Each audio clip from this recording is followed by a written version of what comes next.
to the AWS for AI podcast. Welcome to AWS for AI, the podcast where we explore cutting-edge AI solutions and the innovators behind them. I'm your host, as always, Hamza Mimi, AWS Solutions Architects. And today, we're thrilled to welcome Ali Benfattoum, an old friend and colleague. Ali is an AWS Principal Product Manager for IoT with focus on physical AI and IoT at AWS. Ali is at the forefront of physical AI contextual data platform initiatives, bringing over 15 years of expertise in IoT, applied AI, and digital twins. With his roots in France and Algeria, Ali's background in mathematics and physics has propelled him to become a distinguished figure in the tech world. He's particularly known for his work in semantic data modeling, knowledge graphs, and context management. Ali's career spans both private and public sectors, where he established himself as a smart city expert. In fact, we had the pleasure to collaborate together during my time back in public sector team in France, where Ali always impressed me with his broad and deep knowledge of the open source community solutions and builder mentality. One of Ali's most significant contribution is the Garnet Framework, an open source platform he created that enables living digital twins and contextual aware solutions. This framework has seen impressive adoption across major cities, countries, and global enterprises. As a frequent speaker at leading conferences, Ali shares his insights on IoT, digital twins, AI, and context management. His unique perspective on AI's evolution from the digital realm into the physical world has made him a well-known figure in the IoT community. In this episode, we will discuss knowledge graphs, the intersection of the IoT and AI world, and the future of physical AI. Ali, I'm really excited to have you with us finally on the podcast. Welcome to the show. Thank you very much, Hamza. I'm very happy to be with you today, and also thank you for the kind words. I feel the pressure now. Yeah, let's get rolling. So, let's start with your background. I know you're coming from physics, mathematics background, then to this massive expertise in the smart city, IoT world, and now physical AI.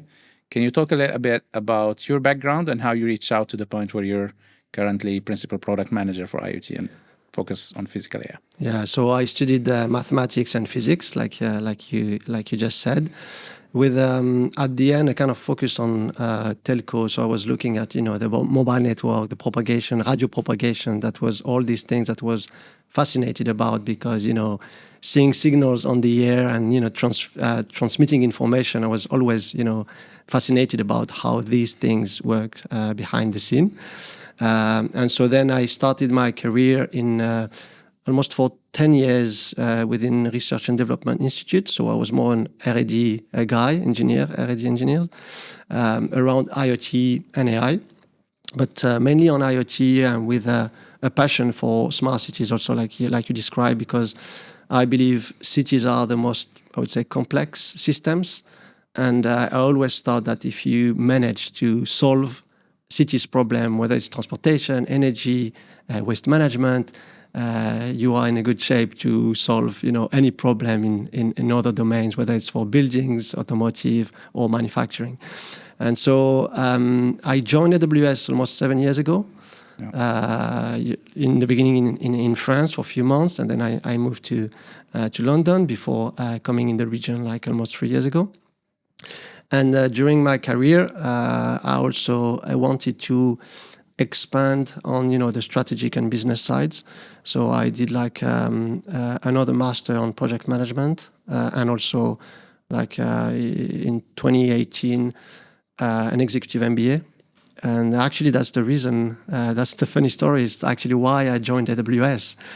So we had these business trips during our MBA.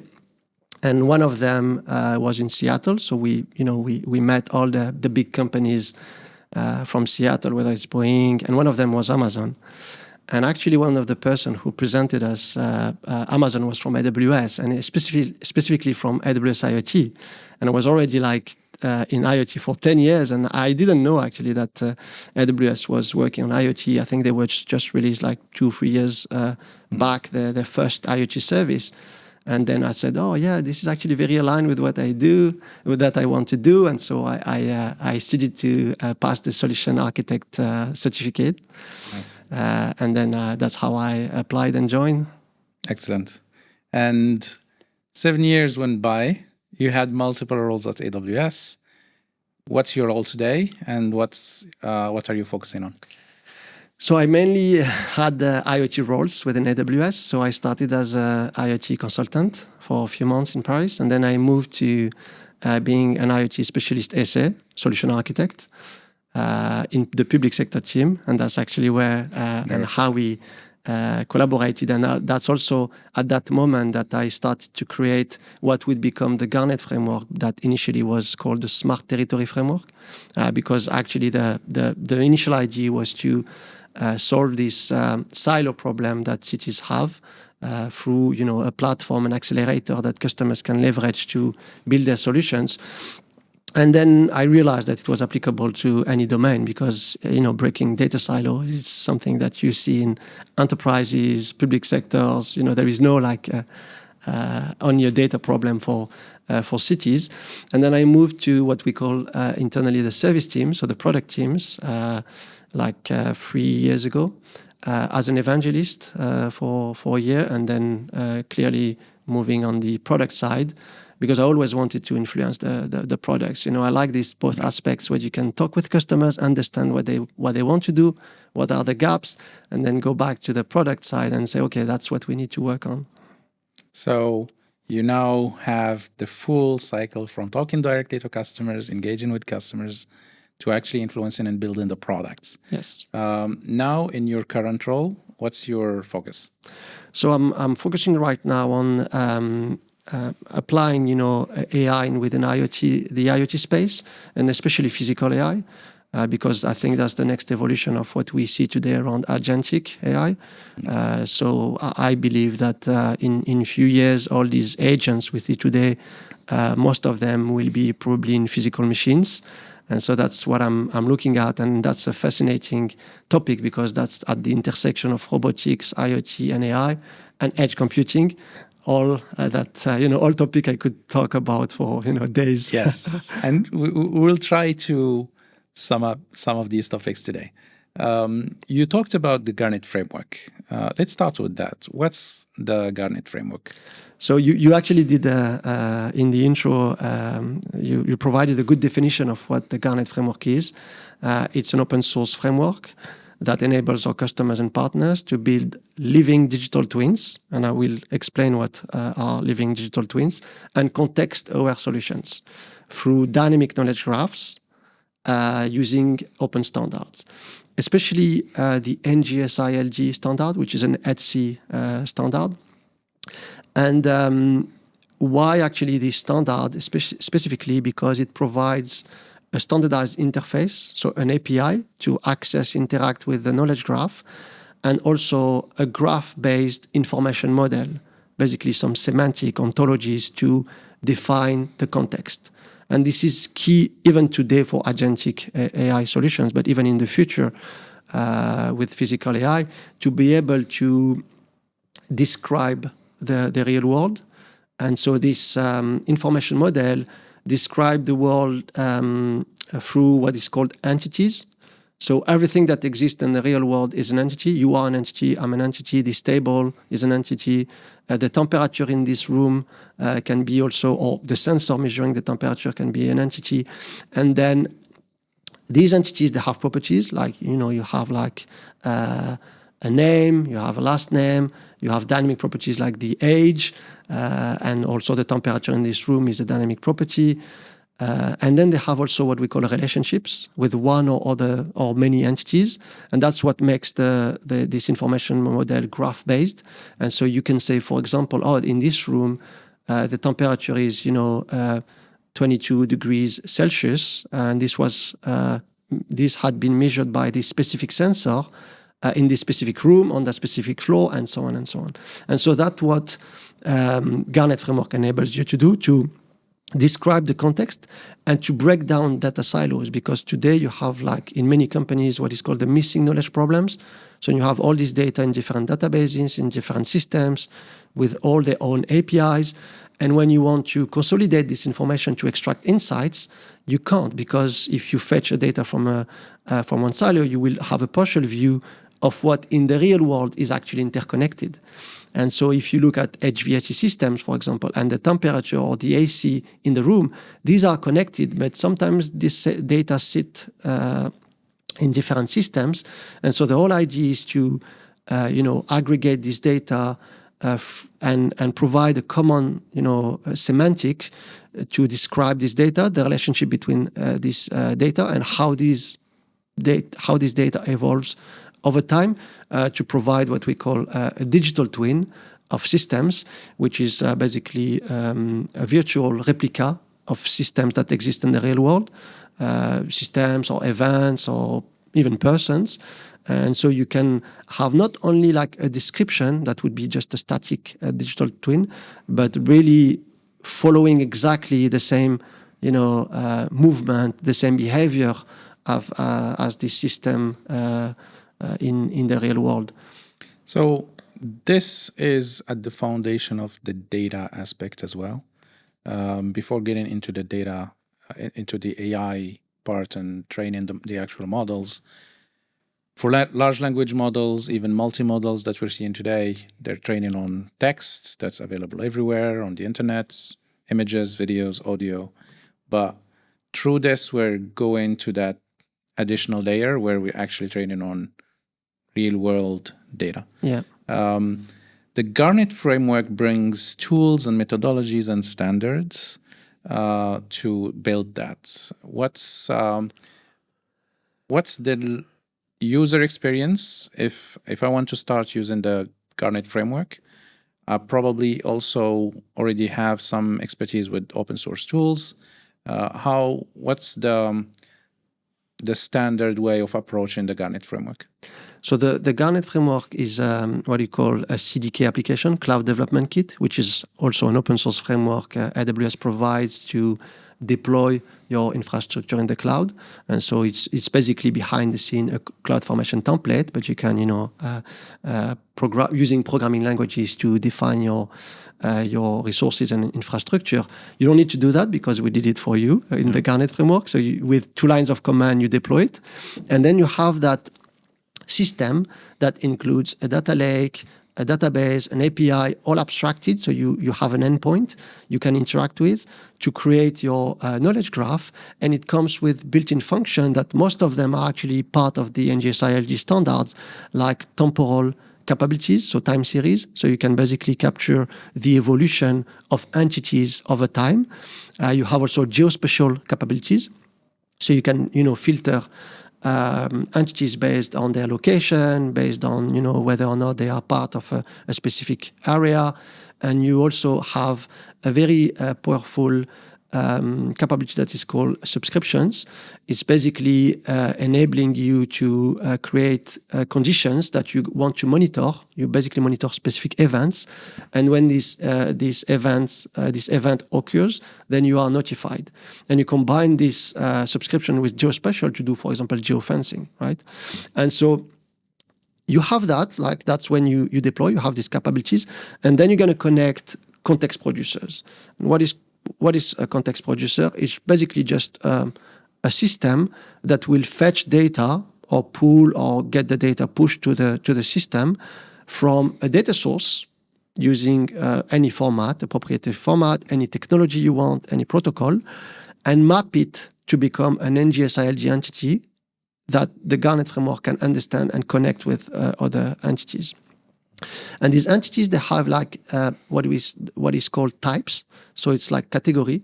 If you imagine, for example, having like a customer relationship management on Garnet Framework, you would have like a type for customers.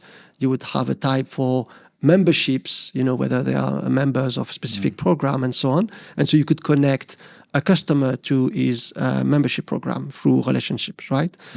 And so you're going to ingest this data dynamically. And then on the other side, you have context consumers.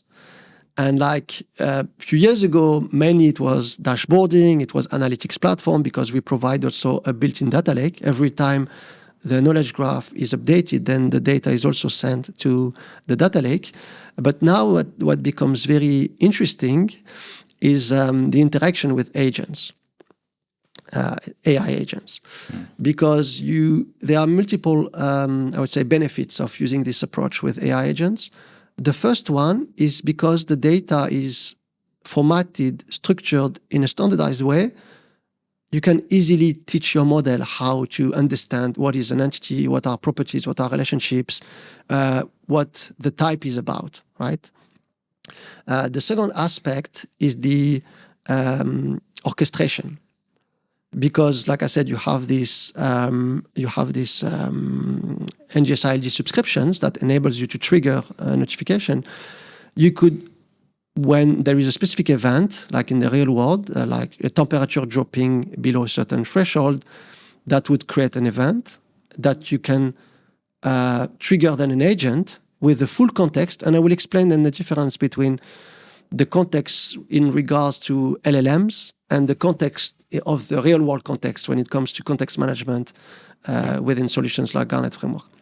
So you send this rich context, the real world context, to the LLM that will perform its action. And you can also have a feedback loop, which means that the agent itself can then update the knowledge graph with the output of its actions, and then trigger another agents that would take the context, the rich context, and with the updated context, and do other actions. So you see how you can even decouple, and that's what enables also to do the Garnet Framework. It decouples data producers or context producers from context consumers. And that can be very powerful when you build solutions, applications, because you can create on one side something producing data, on the other side something consuming data like an AI agent, without the agent to understand really how the data was produced in the first side.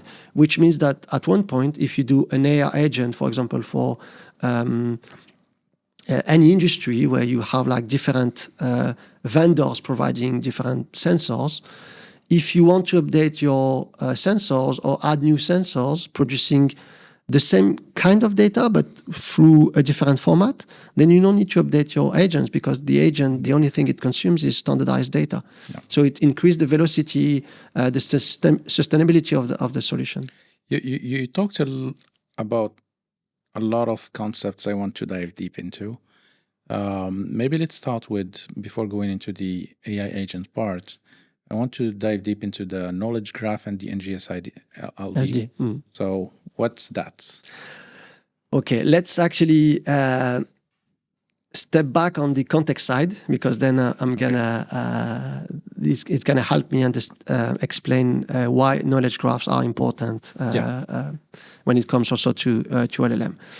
So when we talk about context in regards to LLM, it's the data, the input of the LLM, right? And so you feed, like you said, text data, or for vision models is vision that is then transformed into tokens, and then it's transformed into embeddings. And so the way LLM understand the context is different from the real world context. So the way they understand it is more from a statistical perspective. So they can see, concept that appears statistically often together. And so that's how they're going to relate it together. Yeah. And so if you look about aspirin and headache, they will know that it's related, because from what they were trained off, they know that these concepts are related.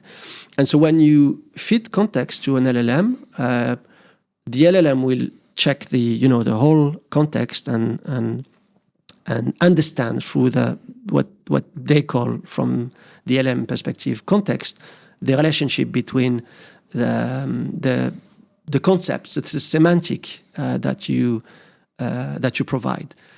A knowledge graph is a bit different, where you actually define truly the semantic, the concept, and you started saying we were colleagues, and you could feed an LLM with a lot of information, and the LLM will be able to understand that we were colleagues, right?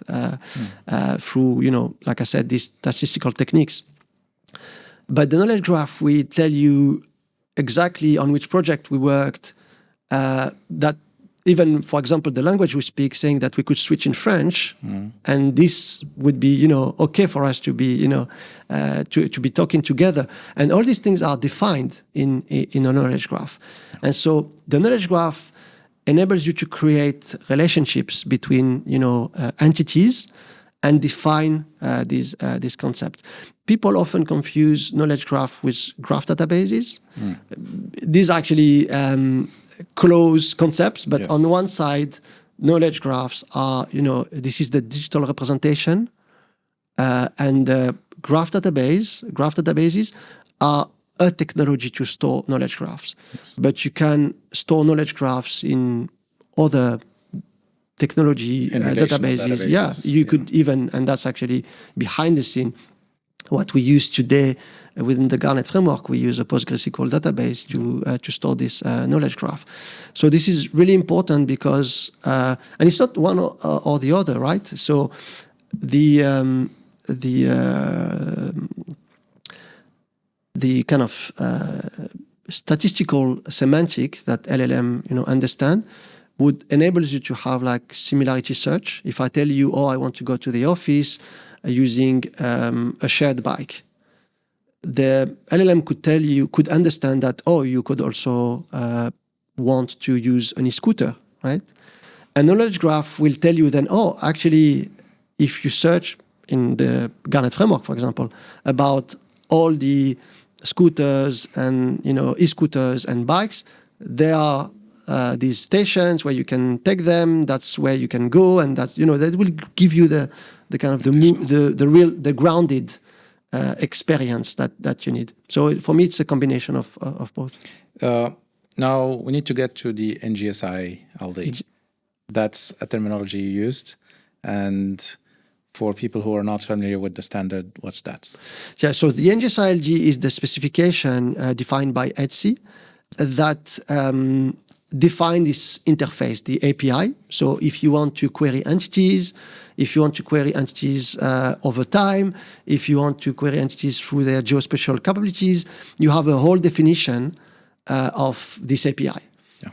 So then you could even train your agent to say, okay, that's the definition, or even give the specification to the agent, and the agent will then have a clear rule to how interact with this knowledge graph. This is very important because if you look at systems today, they all have their own interfaces. And you see even today with initiative like the MCP, the Model Context Protocol that Anthropic released, that helped a lot these agents to access the data itself. So you could see that the NGSI-LD API is also a unified interface to query context, the real world context. And the second aspect, which is also very important, is the information model, the cross-domain ontology that NGSI-LD provides. And so that's the definition of what an entity is, what is a property, what is a temporal information, what is a geospatial information, what is a relationship. These are all defined, which means then you have, common rules to understand this information, this ontology. And if you expand that to, again, agents, you could easily, again, teach an agent to, fetch that information. It's much more efficient because, like I said, it's grounded in real-world connections. And in most or all cases when you're building these systems, you start with the framework and the concepts and the initial data frameworks and IoT twins, and then over time you add into it. Yes. So you need to define something standard for us to have that sustainable framework to build on. Yeah, to not reinvent the wheel, Exactly. because you're going to start with, let's say you do air quality. That's the simple, very basic example. And you are in a building, and you have like this vendor providing you 100 sensors, and actually I'm thinking of it because it's a use case I'm working on right now with a customer. And a few months later, you decide to add a new sensor that also measures the same thing, but different way. Yeah, different way, different technology, different wireless technology, different data format. Then if you haven't standardized that platform, then your team will need to update the way the data is stored, and they will also need to update the dashboard or the consumers because it's a new way of understanding. Consuming the data. But if you get it right and you standardize this core platform, then you don't need to have that. You can just easy. At the edge of the platform, you standardize the input, then the way consumers consume is standardized. And then you can even apply, I would say, capabilities on top of that. Because I mentioned the capabilities that come with NGSI-LD, like, subscriptions or geospatial. How can you apply these capabilities if one data source tells you, oh, we use coordinates in that specific format, and the other one is telling you, oh, that's another format? And then how are you even going to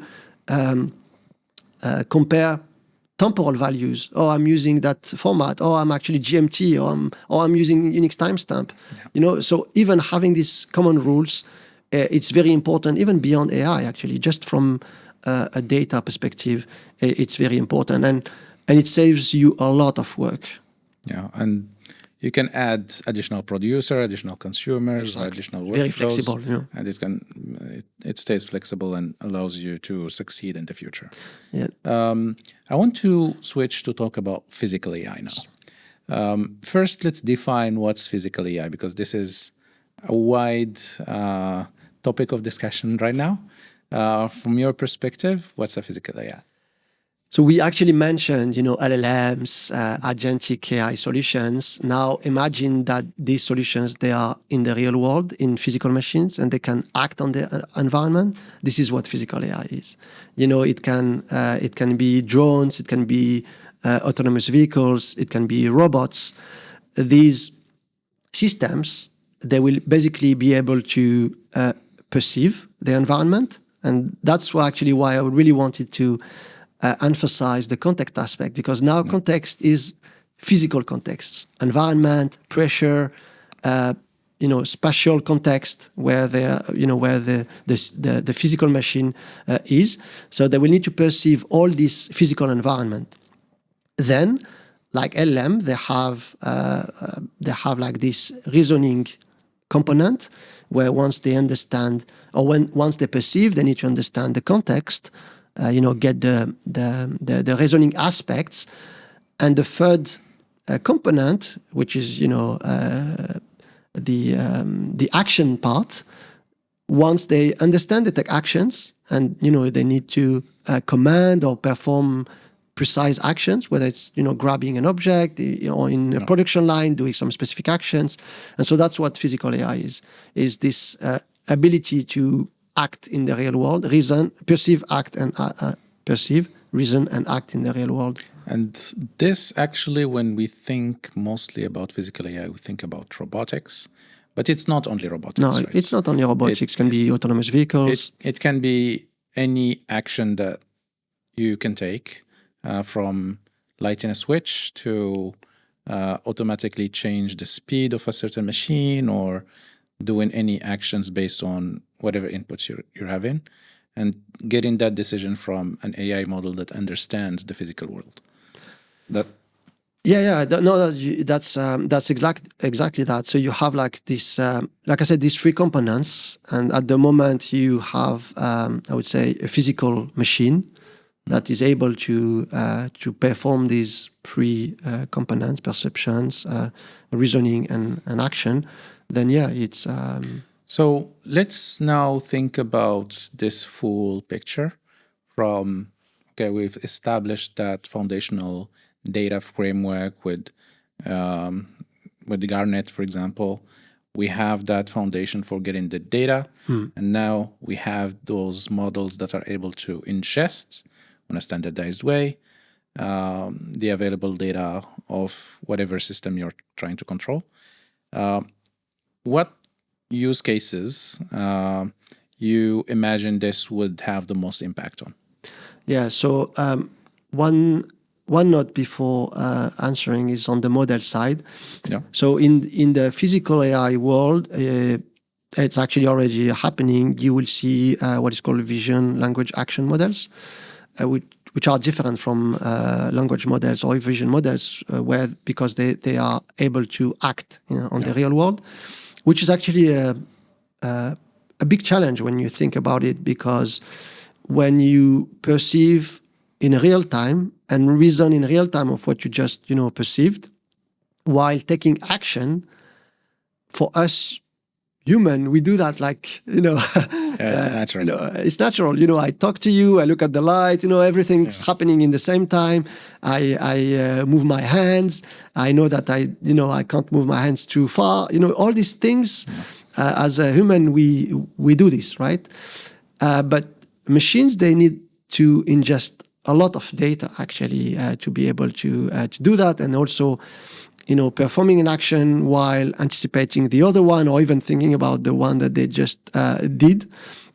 So these models will be very important, and that brings me to the use cases where today you see this mainly in like autonomous vehicles. All these autonomous taxis, for example. These are like the concrete example of physical AI. You can see also drones, capturing, doing some specific actions, and then robots at some point, for doing for example, repetitive tasks. They could be some part of the workforce in the future. So these are the kind of use cases I see in general. But then it can expand to hospitality. It can expand to any domain where you need to have a machine that is able to perceive and act, and that would also enable new use cases where as human we can't go, or we can't explore some parts of the world. Maybe that could be used in that specific domain. Yeah, it can be used for the rovers we send to Mars, but also for the industry, manufacturing, or smart cities, or everyday usage. Let's take one scenario for a non-technical audience. How can that help additional ROI for my business? So if I'm implementing, let's take the manufacturing example, for example. How can all of these solutions bring me additional value? Yeah. So it actually starts even at the IoT piece. Yes. Already collecting information about your production is key, and that's actually where companies should start with. Understanding. I like to say they are like a journey on what they say the full understanding of the data. You start by collecting data. That's like the basic level. And then you start to structure that data, because if you just collect raw data, the data has low value. Then once you start to structure the data, you start to have what is called information, right? And when you connect this data, that's where through a knowledge graph like Garnet, for example, you start to understand how the data is connected, and you start to have insights about this data. And then the last aspect is understanding the why, why this data, what's happening, understanding the patterns. So if you are a manufacturing company, you start by, going through this journey, understand, your projection, what's happening, why it's happening. Then you can act on it, or first, even before reason on it, but that's related to understanding what's happening. So even today, AI agents, combined with this, collection of data, can give you already benefits by understanding where the gaps are, where you can improve the productivity, or what are the processes you can improve. And then the next step, and that's where we go into physical AI. There are some tasks, there are some actions that could be made by autonomous machines, and that's where you identify them and and look at the ROI. It's not about putting physical AI everywhere where it doesn't make sense, but if you see that this is a task that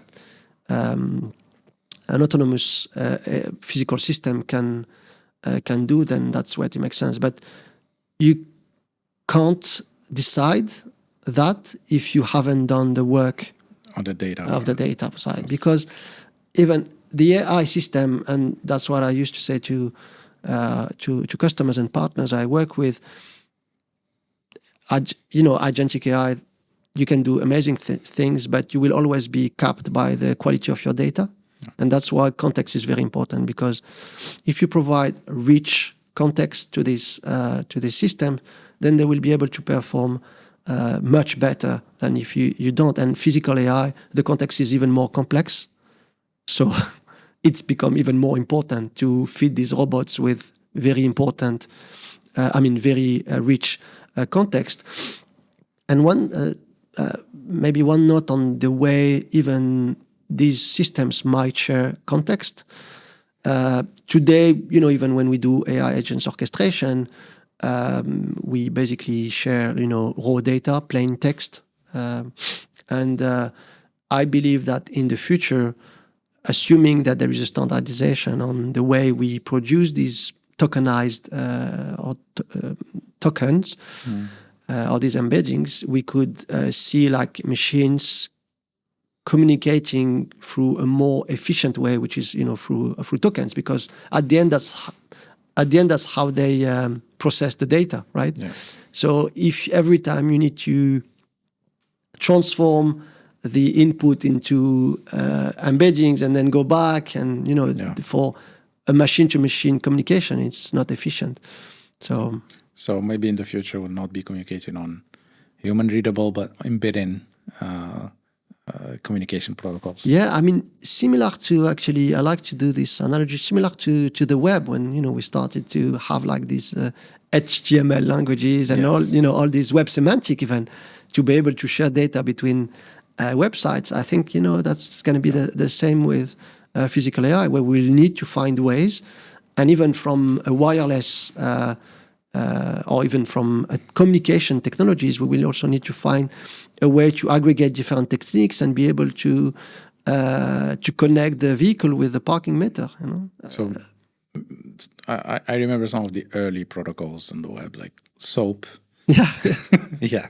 But it all helped with communication between systems, and that's funny because you mentioned that, because we don't even know today what will be the standards, for example, what will be the communication protocols. We see today in the autonomous vehicle world things like vehicle to everything that aggregate like a communication protocol to be able to enable vehicles to communicate with different systems, or even with humans.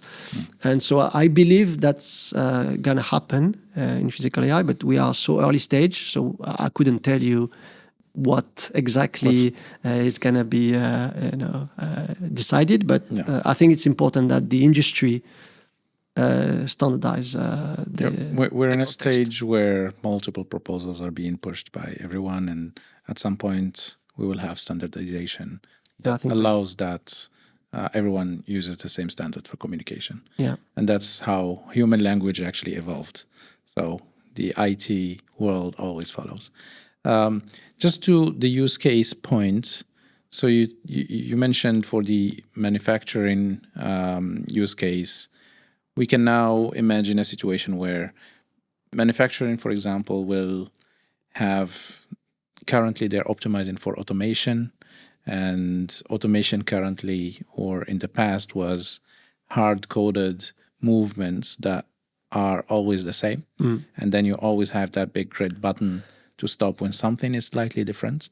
You can imagine a world where getting all the data, you're able to actually have that managed by agents that can manage slight deviations from the standard process. Yes. And fully automate, have no touch industry manufacturing world.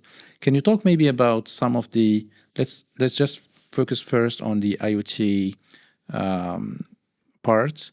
What's some of the success stories that you've seen on implementing these data foundation and agentic and digital twin setup? Yeah, I'm actually beyond IoT. I have like few engagement, public references with the Garnet Framework, which is really, I would say, applicable to any domain, not only IoT. Like I said, you could even build a customer relationship management, and I have like some pilots, whether it's with airline companies. You can, like I said, have the membership, have the flights. You could connect everything. Because I'm passionate about smart cities, I have few references mainly in the smart city world. Some of them are interesting, like what they do in Panama. So the Garnet Framework today is used in the Panama Canal, to help with the vessels, crossing the canal. It's also used in Panama City and in the National Water Company of Panama. Through a partner called Grupo TX, so hi Grupo TX.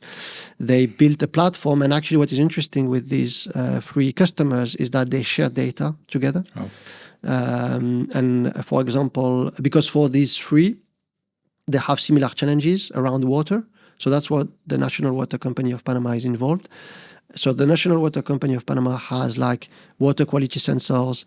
They also put vibration sensors on the pump engine. So they have like 200 distribution pump all over Panama, and they used to send someone to check if the engine was okay. Do some maintenance. Now they have like a near real time view of their systems. And another use case is about flooding.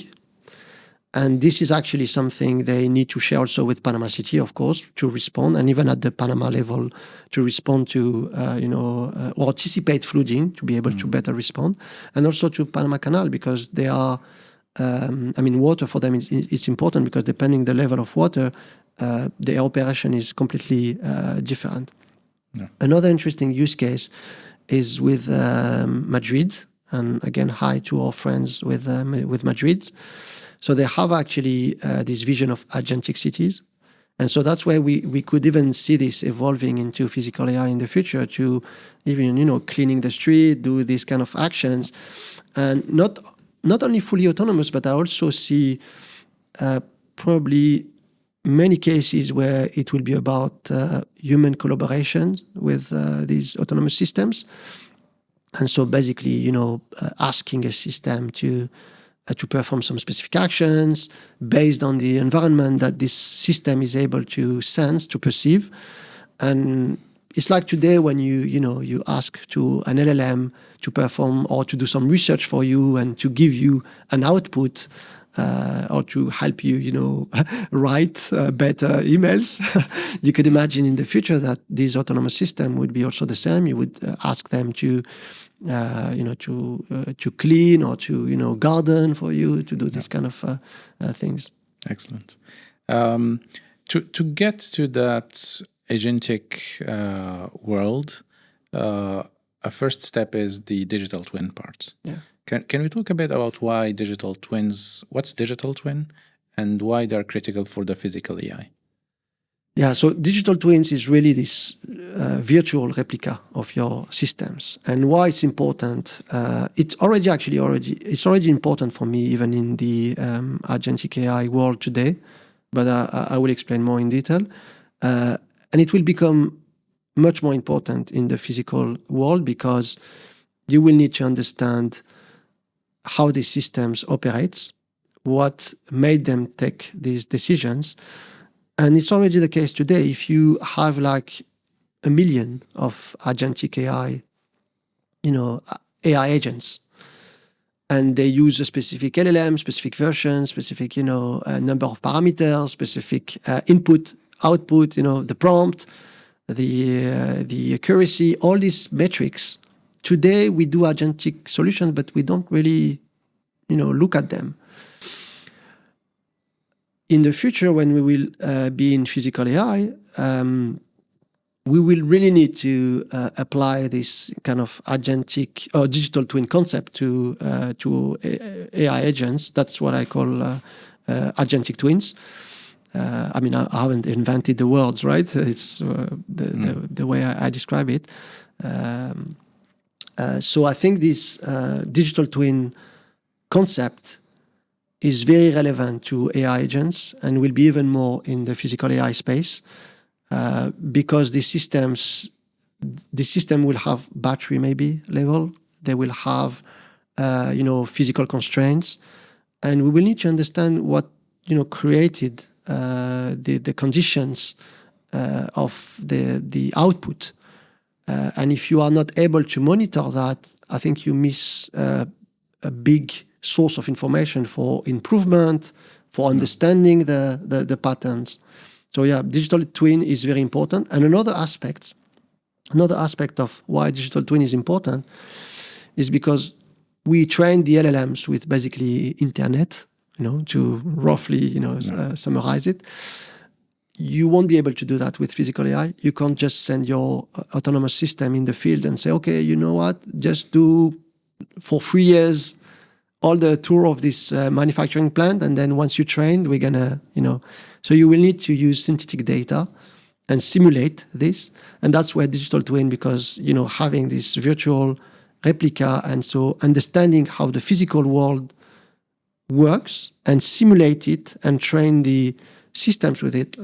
You can then train systems and then sending on the field and then do reinforcement learning if you want, but you don't want to train them on the field. So digital twin will be very important for capturing, understanding the state of the world for these systems, but also simulating and predicting, what's going to happen. So there is also the aspect of that simulation. You'll get much more capabilities for data enrichment using agents and have more immersive experiences, as even with this data framework, you still have the ability to add additional contextual data with attaching your twins to agents, and that will make your digital twins on steroids. Yes. So that's a critical point already that we can build today. And as you clearly mentioned, the building of tomorrow's physical AI, world model AI, that requires the capability to get the data outside of the internet, to actually get the data from the world. And that you can only do with actual agents, that digital twins that get outside of internet data from the world. There are some initiatives like Omniverse from NVIDIA, for example, that allows you to build multiple scenarios.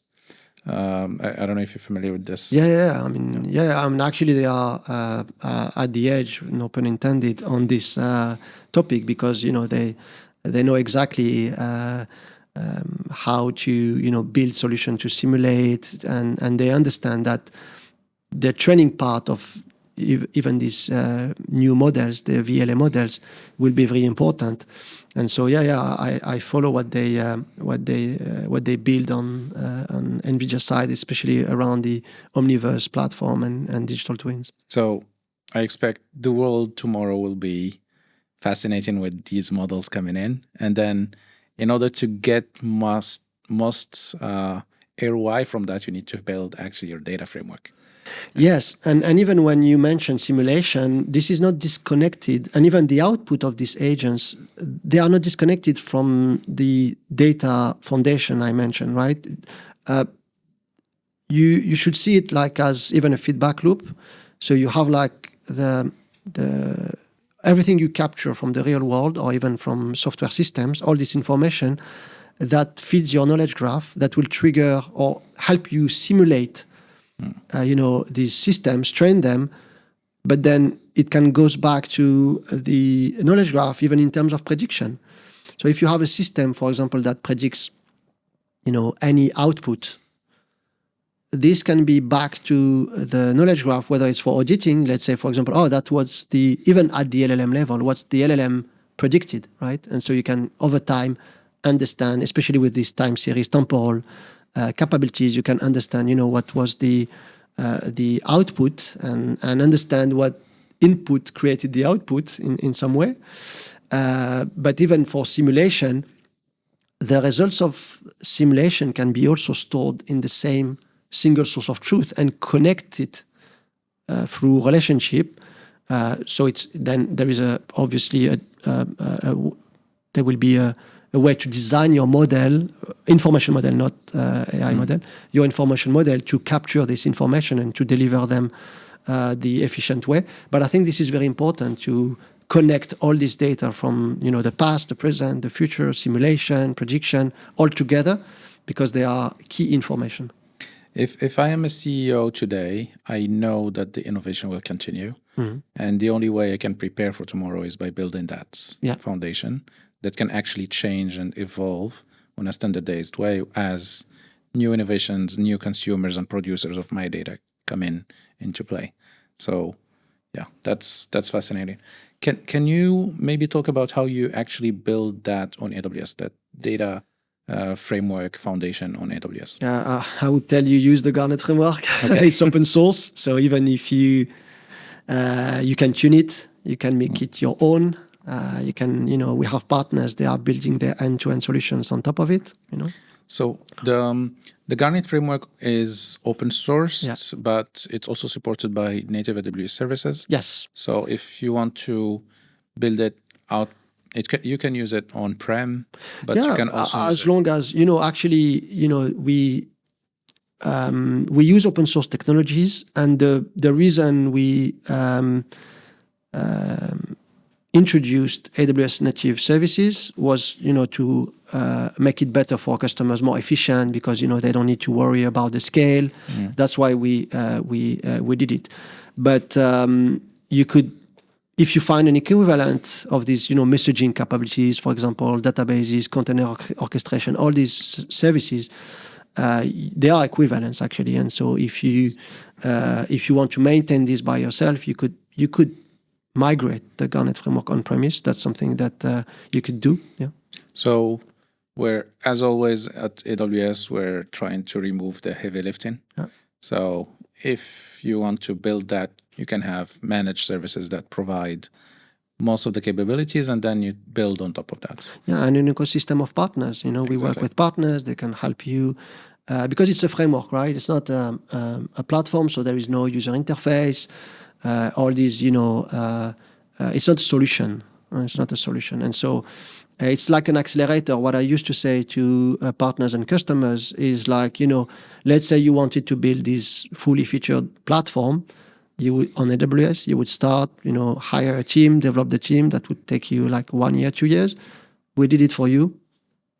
Just be our guest, use it, deploy it, and and then build on top of this, innovate, and that's an accelerator. And we did it with the best practices, especially using open standards. And for me, it's even more important than open source, because then you know that if you want to connect with an ecosystem of partners, or even if you want to completely migrate elsewhere, it's the open standard that tells you how the data is structured. So you don't have like this vendor lock-in aspect with the data, because we all know data has gravity. And so if you design the data or your information model in a way that is only, I would say, vendor or proprietary design, then if you want to move to another platform, you will need to map again that data structure to a new one. And I think having the APIs standardized and the information model is a great abstraction, because then you have this layer of abstraction, and you can work with legacy system. And actually, one important note is with the Garnet Framework, you don't need to start from scratch. Most of our customers, they already have actually systems, sometimes legacy systems, sometimes even platforms from vendors. And from a Garnet Framework perspective, they are seen as a context producer or a data producer, right? That's it. Or data consumer if they need to consume the data from the Garnet Framework. But that's very flexible. But to kind of emphasize that aspect on the data, I think get the data right is the first thing to do, even before looking at I would say physical AI. The foundation is the data. So I know you've been looking at this field for years now, but the rate of innovation have been accelerated wildly in the last few years and months. How do you see the future from here?